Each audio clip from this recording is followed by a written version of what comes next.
जय मसीह की। मेरे YouTube channel Hindi Gujarati Bible study में आपका स्वागत है। मेरे चैनल को सब्सक्राइब करो और साथ में जो बेल आइकन उसको टच करो ताकि जैसे ही मैं वीडियो बना कर रखूँ आपको उस वीडियो की नोटिफिकेशन तुरंत मिल जाएगी और आप परमेश्वर के ज्ञान में बढ़ते जाओ। आज मैं 4 बातें बताना चाहता हूँ आपको, और वो 4 बातें स्वर्ग में जाने के लिए बहुत ही ज़रूरी है। अगर वो नहीं है तो आप स्वर्ग नहीं जा सकते, और ये 4 बातें आपके जीवन में है तो आप स्वर्ग में पक्का चले जाओगे। और उसमें से सबसे पहली बात है, प्रभु यीशु ने एक दृष्टांत कहा कि स्वर्ग का राज एक राजा के बेटे की शादी के खाने के बराबर है। और बहुत लोगों को न्योता दिया गया, वक्त भी आ गया और राजा ने अपने नौकरों को बोला कि जाओ सभी को जाकर बुला कर लेकर आओ। और जिन जिन लोगों को बुलाया था सभी ने बहाना बताया। किसी ने यह बहाना बताया कि मैंने बैल खरीदे हैं, मैं नहीं आ सकता। किसी ने बताया कि मैंने खेत खरीदा है, मुझे देखने जाने का है। किसी ने कहा मेरी ही नई शादी हुई है, मैं अभी नहीं आ सकता। सभी लोगों ने इससे बहाने बताए। तो नौकरों ने जाकर राजा को बताया कि राजा जी ऐसा है। सभी लोग मना कर रहे हैं। तो राजा ने बोला खाना तो बन चुका है, लोग तो चाहिए, तो कोई बात नहीं, वापस जाओ और रास्ते में चौराहे पर जहाँ पर जो भी लोग मिलते हैं उन सभी को लेकर आओ। और बहुत सारी भीड़ इकट्ठी हो गई और खाना वहाँ पर बना हुआ था। राजा भी देखने के लिए निकले कौन कौन आया हुआ है, कैसे कैसे लोग आए हुए। और वहाँ पर राजा ने एक इंसान को देखा कि जिसने शादी वाले कपड़े नहीं पहने थे। और राजा ने बोला कि मित्र, तूने शादी का जोड़ा, शादी का कपड़ा क्यों नहीं पहना है? और ऐसे नजरें झुकाकर बैठ गया, कुछ नहीं बोला। तो राजा ने लोगों से कहा इसको बाहर के अंधेरे में डाल दो, वहाँ उसको रोना और दांत पीसना होगा। अभी सबसे बड़ी बात तो ये है, राजा ने खुद बुलाया था। अभी राजा खुद ऐसा बोल रहे कि शादी वाला कपड़ा क्यों नहीं पहना।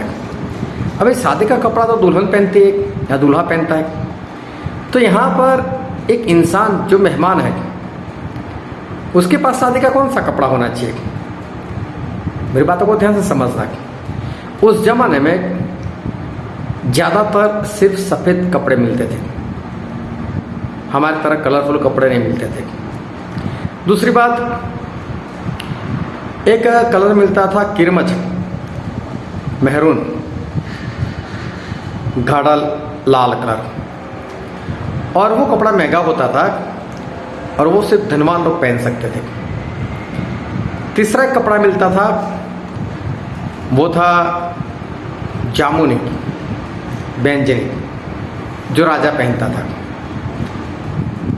तो जब कोई धनवान इंसान अपने घर में शादी रखता था और लोगों को खाने पे बुलाता था, तो कोई गरीब ना आ जाए, और जिन गरीब को बुलाना चाहते हैं उसके मित्र है या रिश्तेदार है, तो उनके कपड़ों की वजह से इसकी इज्जत ना जाए। इसलिए वो क्या करता था कि उनको कपड़ा खुद देता था। तो जब शादी के कार्ड बांटने के लिए जाते थे, या तो उस जमाने में जैसे भी इनविटेशन देते थे, न्योता देते थे, तो उनको कपड़ा देकर आते थे कि ये कपड़ा पहनकर आना ताकि मेरी इज्जत बनी रहे। और हुआ ऐसा उस दृष्टांत में कि एक इंसान ने वो कपड़े नहीं पहने थे, नंगा नहीं आया था, लेकिन जो राजा ने कपड़ा दिया था वो नहीं पहना था। और फिर प्रकाशित वाक्य उसके 19:8 में लिखा है कि उसने उसे श्वेत महीन का मलमल का कपड़ा पहनने को दिया है। उसने मतलब प्रभु यीशु ने उसे, मतलब अपनी कलीसिया को, मंडली को, अपनी दुल्हन को, और वो कपड़ा वो तो संत के धर्म के काम है, मतलब कि आज्ञाकारी है। तो ये कपड़ा जो है वो तो आज्ञाकारी दर्शाता है। तो ये दृष्टांत में प्रभु यीशु यही कहना चाहते हैं कि उसने कपड़े नहीं पहने थे, मतलब उसके जीवन में आज्ञाकारी नहीं थी। प्रभु यीशु बोलते हैं कि उस दिन मत्ती 7 और 21, 22 और 23 वचन। तो जो लोग मुझसे प्रभु प्रभु कहते हैं वो सारे स्वर्ग में प्रवेश करेंगे ऐसा तो नहीं है, लेकिन जो मेरे स्वर्गीय पिता की इच्छा के अनुसार करता है, उनकी मानता है, उनके आज्ञा कार्य करता है, वही स्वर्ग में प्रवेश करेगा। उस दिन मैं जिस दिन में न्याय करूंगा और ऐसे लोगों को बोल दूंगा कि यहां से नरक में चले जाओ, बोले ऐसे लोग मुझसे कहेंगे कि प्रभु आपके नाम से तो हमने भूत निकाले, आपके नाम से तो हमने बड़े बड़े चमत्कार किए, आपके नाम से तो हमने भविष्यवाणी की, सारे अच्छे काम है। लेकिन प्रभु से बोलते हैं मैं उनको ऐसा कह दूंगा, हे कुकर्म करने वालों, मैंने तुम्हें कभी नहीं जाना, निकल जाओ यहां से। क्या प्रभु के नाम से भूत प्रेत निकलना कुकर्म है? क्या प्रभु के नाम से भविष्यवाणी करना कुकर्म है? क्या प्रभु के नाम से चमत्कार करना, सामर्थ्य के काम करना कुकर्म है? नहीं। इनके पास वरदान थे तो काम तो किए, लेकिन साथ में आज्ञाकारी भी तो करनी चाहिए ना, आज्ञाकारी नहीं की। और इस कारण कभी देखना आप बड़े बड़े पास्टर लोगों को देखना जिनसे बड़े बड़े चमत्कार होते, लेकिन उनके अंदर ऐसी बातें आपको दिखाई देती है कि जो आज्ञाकार नहीं है।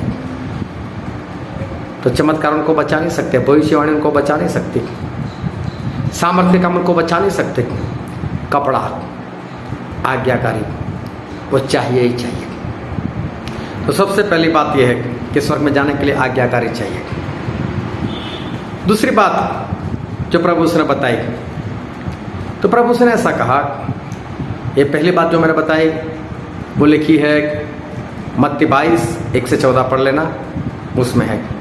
अभी दूसरी बात जो मैं बताना चाहता हूँ बाइबल से, वह मत्ती रचित सुसमाचार उसका 25वां अध्याय और 1 से लेकर 13 तक पढ़ना, वहाँ पर लिखा हुआ है।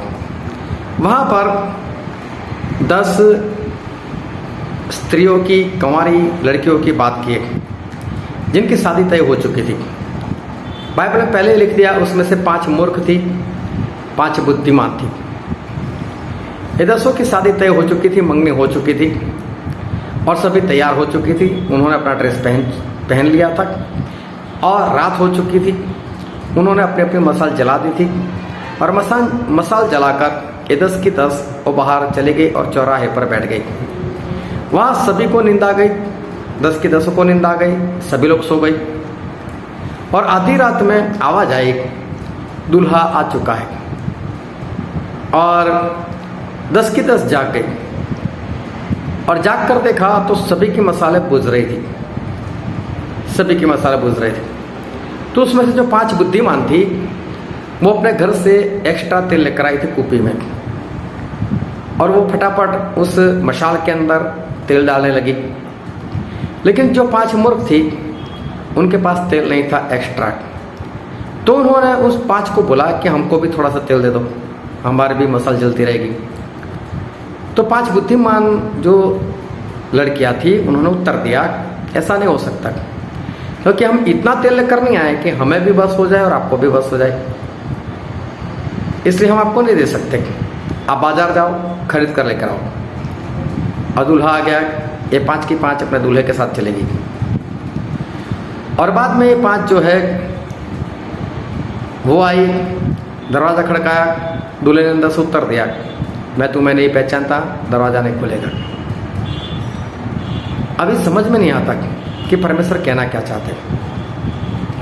अभी उस जमाने में ऐसा था कि लड़के और लड़की की मंगनी होती थी। मंगनी होने के बाद उनकी परंपरा के अनुसार दूल्हे को 1 साल दिया जाता था। उनके कैलेंडर के हिसाब से 1 साल में 360 दिन होते थे। वो 360 दिन में दूल्हे को कभी भी दुल्हन के घर आना था और दुल्हन को ले जाना था। लेकिन परंपरा ऐसी थी कि दूल्हा बोलकर नहीं आता था, ना तारीख देता था, ना महीना बताता था, ना वक्त बताता था, सुबह शाम रात आधी रात कुछ भी नहीं, वो कभी भी आ सकता था। और इसलिए जितनी भी दुल्हन होती थी जिनकी मंगनी हो गई होती थी, उन स्त्रियों को इतना मालूम था कि मेरा दूल्हा कभी भी आ सकता है, अभी भी आ सकता है, रात को भी आ सकता है, कल भी आ सकता है, परसों भी आ सकता है, लेकिन कब आएगा पता नहीं। मोबाइल थे नहीं, पूछ नहीं सकती, दूल्हा बता नहीं सकता उनकी परंपरा के अनुसार। और इसलिए जितनी स्त्रियों की, लड़कियों की मंगनी हो गई होती थी, उनको लगातार तैयार रहना पड़ता था। अगर उनको बर्तन मांजना है तो भी दुल्हन के कपड़े पहनकर, कपड़े धोना है तो दुल्हन के कपड़े पहनकर, नहाने जाना है तो बहुत जल्द नहाकर निकलना है क्योंकि दूल्हा आ सकता है।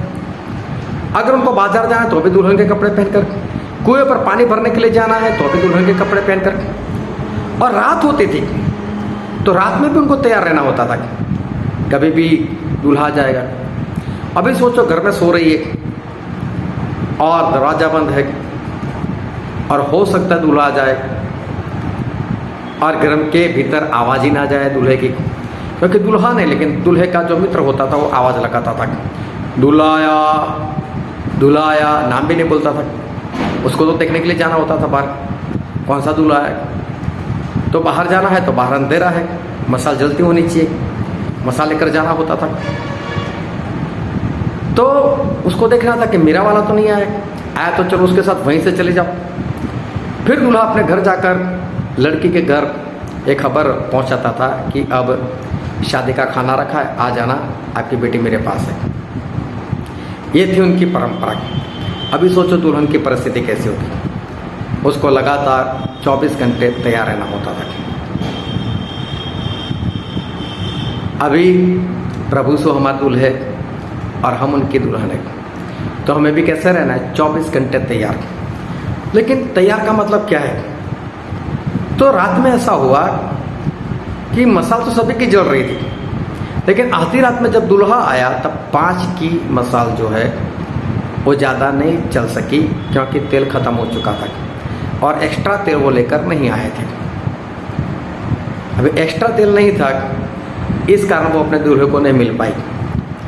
अभी सोचो आप खुद दूल्हा हो, आपकी शादी तय हो गई है, चाहे आपकी शादी हो गई हो चाहे ना हुई हो, लेकिन अपने आप को दूल्हे की जगह पर रखो।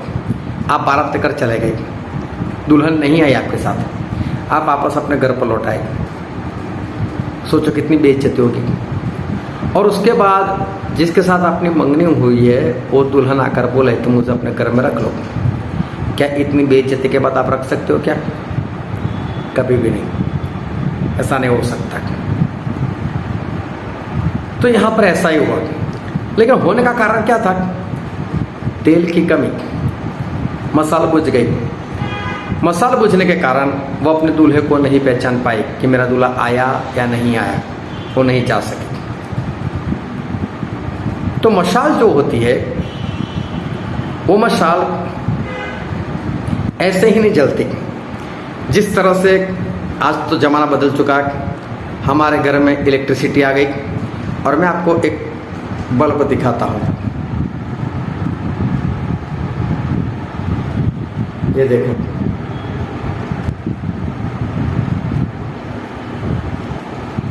ये बल्ब जल रहा है, इधर देखो ये एक बल्ब और जल रहा है।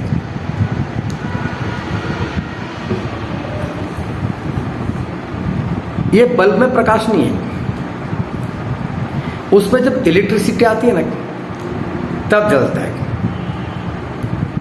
इलेक्ट्रिसिटी में भी प्रकाश नहीं है, जब बल्ब जुड़ता है तब प्रकाश आता है। इसका मतलब बल्ब और इलेक्ट्रिसिटी ये दोनों मिलेंगे तो ही प्रकाश होगा, वरना नहीं होगा। दूसरी रीति से समझाता हूं। आपके पास महंगी से महंगी कार हो, लेकिन अगर उसमें 100 रुपये का पेट्रोल नहीं होगा, नहीं चलेगी।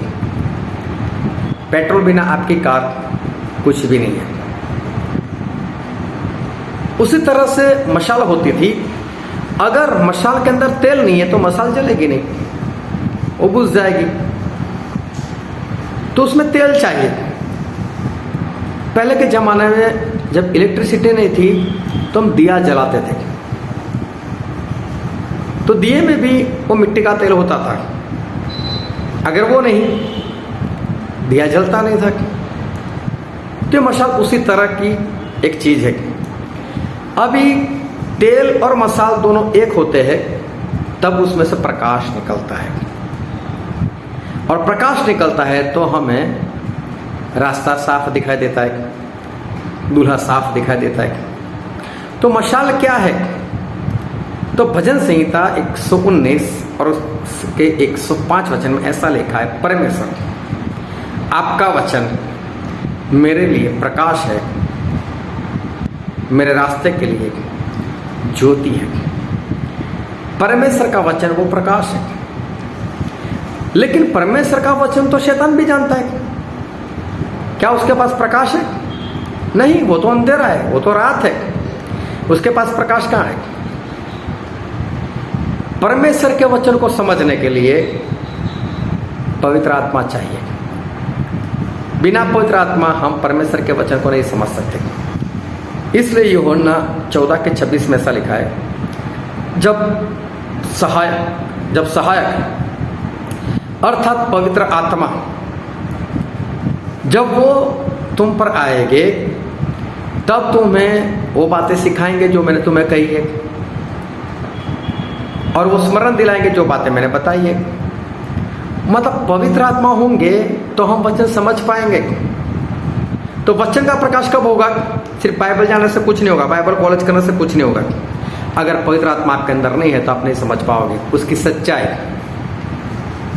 नहीं समझ पाओगे। ऐसे तो बहुत कुछ समझ में आएगा, लेकिन जो वचन का प्रकाश है वो आपको नहीं मिलेगा बिना पवित्र आत्मा के। अभी आपके पास पवित्र आत्मा भी है, वचन भी है, आप प्रकाश में चल भी रहे, प्रभु उसका इंतजार भी कर रहे, आप तैयार भी है, सब कुछ है।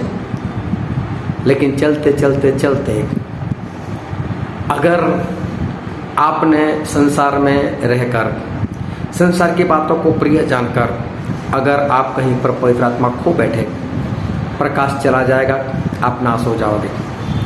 जिस तरह से हुमनायस और सिकंदर, पहला तीमुथियुस का 18, 19, 20 पढ़ लेना, ये दोनों अच्छे से चल रहे थे, फिर पवित्र आत्मा खो बैठे, वापस संसार में चले गए।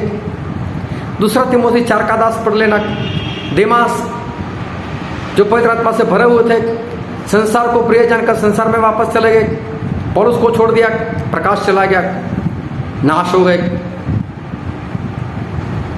तो आपके जीवन में पवित्र आत्मा हमेशा के लिए चाहिए, तभी आपके पास वचन का प्रकाश होगा।